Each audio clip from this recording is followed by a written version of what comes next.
We are eager to talk with you about anything that matters to you, because if it matters to you, it matters to all that is. Your life has caused you to focus, and that's really what we're going to be talking about here today, isn't it? Focus. It's all about focus. It's all about what you are giving your attention to and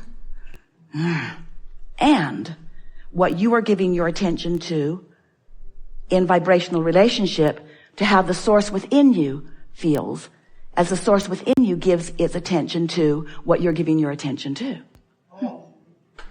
What you're giving your attention to. We're glad you liked that. We like it too, because the source within you is giving its attention to what you are giving your attention to, but may have a different frequency or a different opinion about it. In other words, the source within you loves everyone you hate. We know it's annoying. Esther spends a little bit of time trying to convince us that we're wrong from time to time. Really, you may not know all of the details.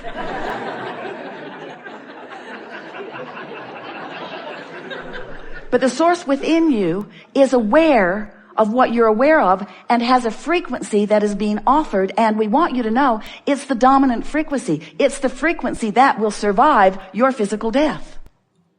Didn't mean to bring that up, but it will.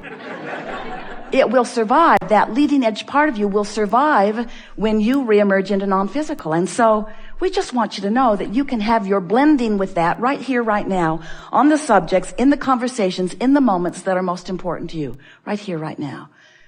That's what you really want. You said, I'll go forth into a physical environment and I will explore it to my fullest capacity. That's what you said. We told you we would remind you. It's annoying now, we know. I will explore it to my fullest capacity, and in doing so, I will become aware of what could be better about that specific thing in this specific instance. And when that awareness of what I don't want is vivid within me, I know, you said, because you knew, that in knowing what I don't want, that a clear awareness of what is wanted would be born at the same time. And isn't that always the way that it is? Don't you always know more clearly what you do want when you're right smack dab in the middle of what you don't want? Isn't that when it becomes clear? Now you don't do, we love you very much. You know there's something coming after those words. We love you very much. You don't do a very good job of being a vibrational match to what you do want when you're just experiencing what you don't want, because what you don't want has your, in many cases, full attention. Your physical, human, undivided attention. And often, in speaking about what you want, even though you're using positive sounding words and maybe even smiling as you say them, as you're talking about what you want, often the reason that you want it is because you don't like not having it. And so your words, but more important, your vibration is all laced with the absence of what you want. And you just can't allow what you want into your experience when you are vividly active in the vibration of what you don't want. It just doesn't work that way.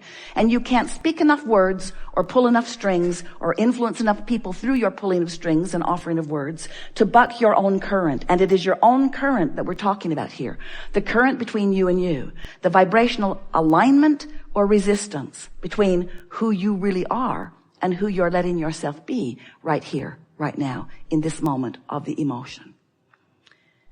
So, in wanting you to understand this, we began by saying, you know, you are more than you see, and many of you said, okay.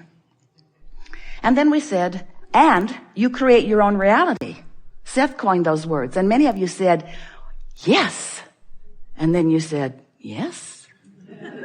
We create our own reality? That seems like responsibility. And I'm certain that I wouldn't create this reality, this specific thing, because I don't want it. Why would I create something unwanted? And we say, we didn't say that you create it on purpose. We said you create it. You create it by your attention, by your focus, by your vibrational stance, by your point of attraction. Because whatever you're giving your attention to has a vibrational frequency. And as you focus upon it, you offer that frequency. You become that frequency. It becomes your point of attraction. And law of attraction answers your point of attraction with other things like it. So when you're knowing what you don't want, law of attraction is saying, well, you might not like this too, here. Oh, you might not like this either, here. How's it going? Want some more? How about this? How about this? Now, the wonderful thing about that is, in knowing what you don't want, you're launching these rockets of what you do want. But the question that we want to put to you is, how long will it be once you've launched that rocket of desire before you become aware that you're not lined up with it and you make some effort to become a vibrational match to it? And that really is what the art of allowing is all about. It's about you allowing yourself to be a vibrational match, not just to what you want, but that's a big thing, but to who you have become as a result of wanting it, who you really have become as a result of the contrast that has caused you to become it. So we've been saying to you, some of you liked the analogy, that all of this desire is gathered in what we've been calling a vortex of creation. It's the vibrational version that exists before it manifests into your experience. And we've been saying things to you like, when you're in the vortex, when you're tuned in, tapped in, turned on, when you're up to speed, when you're a vibrational match to this vortex, then you feel wonderful because there's no resistance within you that is complicating things, that is contradicting things, that is adding static to the equation. You're in the vortex. You feel wonderful. It was such a good analogy. We wrote some books about it. Get in the vortex, get in the vortex, get in the vortex. You finally sent out a collective cry. How? Where is it? I can't see it. It's an imaginary circle that you draw in the air. What is this vortex? And we say it's this conceptual but real, vibrational state of being. And today we're wanting to say to you that you've accumulated enough in this vortex to keep yourselves busy for 20 or 30 lifetimes. Really. It's time to get in there and cash in your chips. And so now we're explaining to you, and it's sort of where we started many years ago, but with more vivid explanation, and you're getting it in a more powerful way. We want you today and forevermore, which is forever, your eternal beings, to focus upon your point of attraction. Your point of attraction. And by that we mean, let's clarify it, your point of manifestation. Now, your point of attraction has already occurred. You sifted and declared, you sifted the contrast and came to conclusions. You launched these rockets and they exist. You have created a vibrational reality. You have. But you want, it's the reason you're here in these bodies, you want the manifested version of it. You don't want a virtual lover. We know you don't. You don't want virtual money. You want the spendable kind. And so the way it moves from that vibrational place into your manifested experience, where you can explore the deliciousness of it, the specifics of it, and where maybe even others who are sharing your time-space reality may witness your creation of it. In order to do that, you have to take personal, deliberate control of your grid, of your point of attraction. So as we use the word grid today, and we will, a lot, what we're talking about is your point of attraction.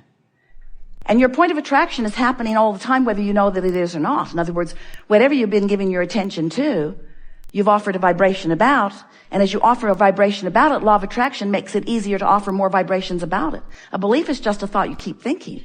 And the beliefs that you hold make up the grid that you've got going on. Now we want to call your attention to this non-physical part of you, this source energy part of you, because that source energy part of you has a grid going on too. And the goal, what you really want, what you want to do in any moment in time, is to focus in such a way that causes you to offer a vibrational output, which causes you to create a point of attraction, which we are calling your grid, a grid that lines up with the grid of the source within you. And when all of that energy is flowing right up from the core of who you are, now you have power. Now you have clarity. Now you are frisky. Now you are tuned in, tapped in, turned on. Now you have vitality. Now you have clarity. Now you have all of those things. And the most important thing is that in that alignment with all that you are, your point of attraction, the evidence of it is wonderful to behold. Because when you click in with all of those things that you've been putting into your vortex, then in a meaningful, comfortable, logical, sequential, path of least resistance way. Everything that you want to its smallest detail flows into your experience in what you experience as the next logical step. It's just the next logical step. Not something that you're going nuts about. It's the next logical step. If you're in the vibrational vicinity of who you really are, then the next logical step is for it to manifest. And we want to appeal to your logic, and then we're going to throw it open for you to talk about whatever you want to talk about. But we want to appeal to your logic about your grid and about the movement of all that you've been gathering, that has been assembled, and that the cooperative components are already gathered around, about the movement of all of this wonderful stuff that you've created flowing into your manifested experience. We want to remind you that you don't want to eat all of the food that you will eat in this lifetime today. You want to eat some of it today, but you want it to come incrementally so that you can savor it and enjoy it, yes? And the same with the contents of your vortex. You don't want it all today. You think you do, especially those things that you're standing in conscious awareness of the absence of. Oh, Abraham, I'll just take this and this and this and this and this today. And we say, it's coming. It's coming at the speed and in the frequency and in the path of least resistance, in complete and utter and only response to your vibrational tending to your grid, to your point of attraction. We think you've got it. We've enjoyed this interaction more than you know, more than you can know, because you can't stand in the precise vibration of that which we are in your physical form. You can come close so that you can feel it in general terms. You can feel the exhilaration that we felt. You can feel the appreciation that we feel for you. You can feel the anticipation that we feel for you. So you're getting a general sense of what it is like for us to anticipate what's coming for you. But our appreciation of you is significant because we are focused upon your willingness to come into an environment where you're willing to explore the combinations of creators, the circumstances of events, some of them wanted and some of them not wanted. And you're willing to give birth to new desires. You're willing to allow yourself to want beyond what you're currently experiencing. And then, for those like you, you're willing to do something even more. You're not only willing to expose yourself to the contrast that causes you to give birth to new ideas, not just new to you, but new to all that is. You're willing to participate in a forum where you can begin to consciously contemplate personal vibrational maneuvering, personal vibrational focusing. You're willing to care about how you feel and willing to think because you want to establish a feeling from the thought. That's a significant difference in the way much of the world is approaching life, because most of the world is thinking its way through and comparing the thoughts one to another, but not using guidance system to acknowledge how this thought that just occurred because of something I read or something that someone said or something that I saw on television, how it fits into the greater scheme of things, or more important, the greater scheme of who I am. So as we play with you and we hear you expressing the things that are important to you, and we acknowledge that even before you got here, that you had put all kinds of things into your vortex. And then we know for sure that as a result of this brief time, far more than 17 seconds, far more than 68 seconds, that you allowed yourself to release enough resistance that the vibrational frequency of that which is you has raised significantly enough to allow some of the things that are in your vortex to immediately flow into your grid in a way that you will not be able to miss it. It thrills us to know that today and tomorrow and the next day, you'll be making the conscious association about what happened, which means you've just stepped into the arena of deliberate